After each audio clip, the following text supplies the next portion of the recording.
Hello everyone, मैं doctor Nilima. आज इस वीडियो का टॉपिक है पठन शिक्षण की विधियाँ, अर्थात छात्रों में पढ़ने के कौशल का विकास करने के लिए किन किन शिक्षण विधियों का प्रयोग किया जाता है। तो आइए शुरुआत करते हैं। संक्षेप में जानते हैं कि पढ़ना क्या होता है। तो लिखित भाषा के लिपि चिन्हों को पहचान कर उसके अर्थ एवं भाव को समझते हुए पढ़ने की क्रिया ही पठन है। अर्थात जब हम किसी के द्वारा लिखे गए लेख को, कहानियों को, कविता को या निबंध को एवं नाटक इत्यादि को पढ़कर इसका अर्थ एवं भाव ग्रहण करते हैं तो हमारी यह क्रिया पठन कहलाती है।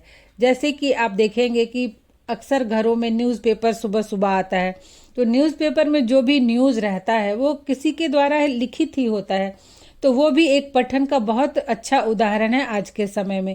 और जो बच्चे होते हैं वो स्कूल की जो भी बुक्स पढ़ते हैं वो सब क्या है, लिखित भाषा में होती है, तो उसे पढ़ना ही पठन है। अब ये पठन शिक्षण है, इसका क्या उद्देश्य होता है?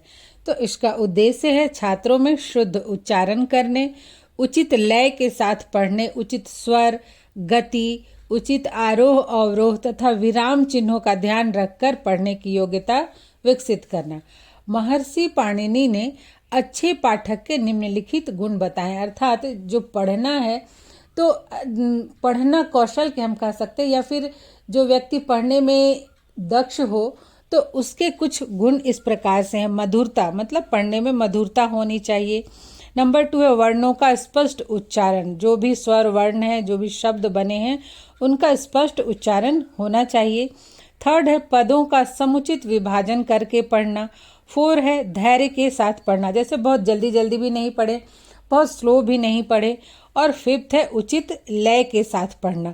तो अगर ये गुण है पढ़ने में तब फिर हम कहेंगे कि हाँ, वो पठन कौशल में दक्ष व्यक्ति है या दक्ष बालक है।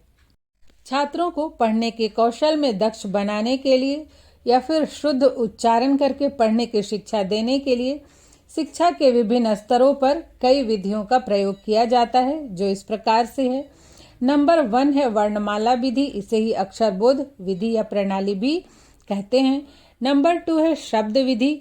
इस विधि के कई और प्रकार हैं, जैसे देखो और कहो विधि, ध्वनि साम्य विधि, अनुध्वनि या अनुकरण विधि और साहचर्य विधि। 3rd है वाक्य विधि, और इसके कई प्रकार भी हैं, जैसे भाषा शिक्षण यंत्र विधि, समवेत या सामूहिक पाठ विधि। और नंबर 4 है कहानी विधि। तो इस तरह से बालकों में पठन कौशल का विकास करने के लिए, उन्हें पठन में या पढ़ने में दक्ष बनाने के लिए इन निम्नलिखित विधियों का प्रयोग किया जाता है। अब आइए इसे हम विस्तार से समझते हैं। नंबर 1 है वर्णमाला या अक्षर बोध विधि। जैसा कि नाम से स्पष्ट है, वर्णमाला का ज्ञान दिया जाता है, अक्षरों का ज्ञान दिया जाता है कि उसे कैसे पढ़ना है। शिक्षा शब्दकोश के अनुसार वर्णमाला विधि पठन शिक्षण की विधि है, जिसके द्वारा छात्र को प्रारंभ में अक्षरों से, तत्पश्चात संयुक्ताक्षरों से और अंत में शब्दों से परिचित कराया जाता है। इस विधि में बालकों को सबसे पहले वर्णमाला अर्थात स्वर, व्यंजन वर्ण, जिसमें कि क ख ग घ अ आ इ ई इत्यादि को पढ़ना सिखाया जाता है। उसके बाद स्वर व्यंजनों को मिलाकर शब्द बनाना सिखाया जाता है, जैसे म जोड़ आ माँ, या फिर क जोड़ उ कु, या आ जोड़ लू आलू।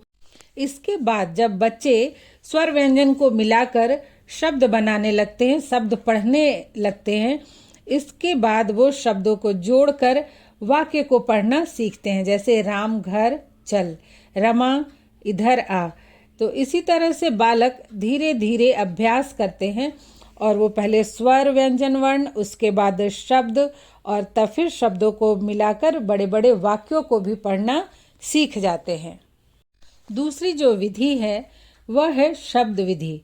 शिक्षा शब्दकोश के अनुसार शब्द विधि पठन शिक्षण की विधि है, जिसमें प्रथमतः शब्दों को पूर्ण रूप में प्रस्तुत किया जाता है और बाद में खंडों में विश्लेषित किया जाता है। शब्द विधि जो है यह सरल से कठिन की ओर शिक्षण सूत्र पर आधारित है, अर्थात पहले जो आसान है उसे पढ़ाया जाता है और धीरे धीरे जो कठिन शब्द है या उसे बच्चों को पढ़ाया जाता है। इसमें बालकों को पहले सार्थक एवं सरल शब्दों को पढ़ने की शिक्षा दी जाती है, जैसे कि काका, पापा, चाचा, दादा आदि। और इसके बाद धीरे धीरे बालक कठिन शब्द भी सीख लेते हैं। देखो और कहो विधि, ध्वनि साम्य विधि, अनुविधि, साहचर्य विधि, शब्द विधि के ही प्रकार हैं। इसे भी हम संक्षेप में देखते हैं। नंबर 1 है देखो और कहो विधि। इस विधि में वस्तुओं के चित्र से संबंधित कैलेंडर टांग दिए जाते हैं तथा बालक चित्र देखकर उस वस्तु को पहचानते हैं और चित्र का नाम बताते हैं। सबने इस विधि से पढ़ाई की होगी, छोटे बच्चों को पढ़ाया जाता है इस विधि से। इसमें जैसे ABCD सिखाना हो तो अलग, और हिंदी के लिए वर्णमाला का ज्ञान देने के लिए अलग कैलेंडर होता है, उसे टांग दिया जाता है। और तब फिर जो भी सिखाना हो क ख ग घ और उसके शब्द, वो कैलेंडर को दिखा के सिखाया जाता है। बच्चे चित्र देखकर नाम बताते हैं। इस विधि में पहले शब्दों को सिखाया जाता है, उसके बाद अक्षरों को अलग अलग करना भी सिखाया जाता है। जैसे कि मान लीजिए कलम है, तो ये कैसे बना, क, ल और म को मिलाने से बना। नंबर 2 है ध्वनि साम्य विधि। इस विधि में एक समान उच्चारण किए जाने वाले शब्दों को एक साथ सिखाया जाता है, जैसे कि नल, चल, बल, हल, या फिर आम, राम, नाम, काम इत्यादि। मतलब जिनका उच्चारण एक जैसा हो, ऐसे शब्दों को सिखाया जाता है बच्चों को पढ़ना। 3rd है अनुध्वनि विधि या अनुकरण विधि।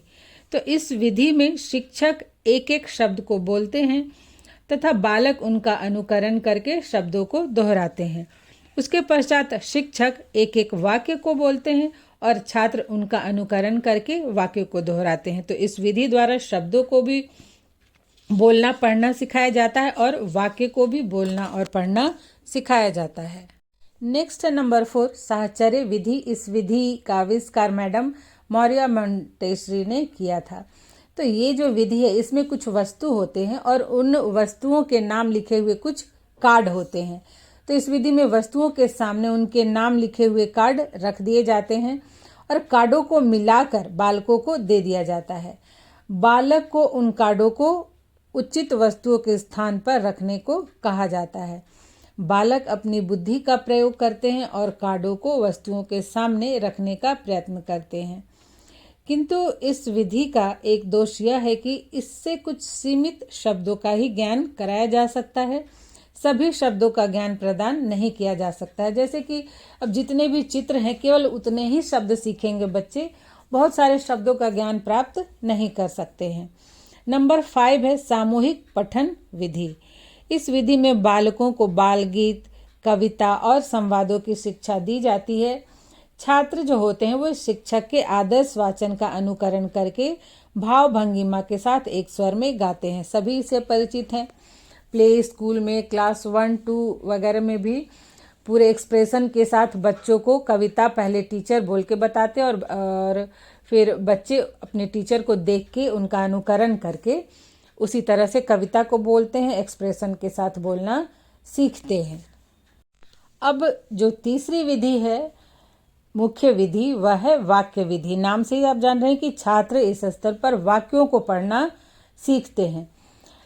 इसमें सबसे पहले बालक वाक्य को पढ़ना सीखते हैं, फिर शब्दों को और अंत में वर्णों का उच्चारण सिखाया जाता है। भाषा शिक्षण यंत्र विधि और समवेत पाठ विधि इसी विधि के प्रकार हैं। इस विधि में भाषा के शुद्ध उच्चारण वाले रिकॉर्ड को बजाया जाता है तथा बालक उनका सही सही अनुकरण करते हैं। मतलब सिखाने के लिए रिकॉर्ड का भी हम सहारा ले सकते हैं। आजकल टीवी है, प्रोजेक्टर है, उसका भी सहारा ले सकते हैं और तब फिर उसको बजाकर छात्रों को उसको दोहराते हुए अर्थात उसको सुनकर उसका सही सही अनुकरण करके बोलना पढ़ना सिखाया जाता है।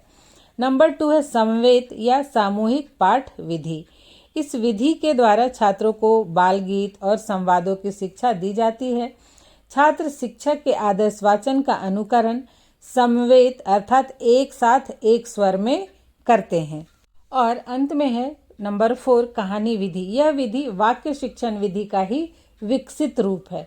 जैसे कि जो छोटे बच्चे होते हैं, जब वो शुरू में पढ़ना सीखते हैं तो आप देखेंगे कि कहीं भी आते जाते हैं तो दुकानों पर कुछ लिखा रहता है, उसे पढ़ते हैं। किसी गाड़ी के पीछे, बस के पीछे कुछ लिखा रहता है, वो पढ़ते हैं।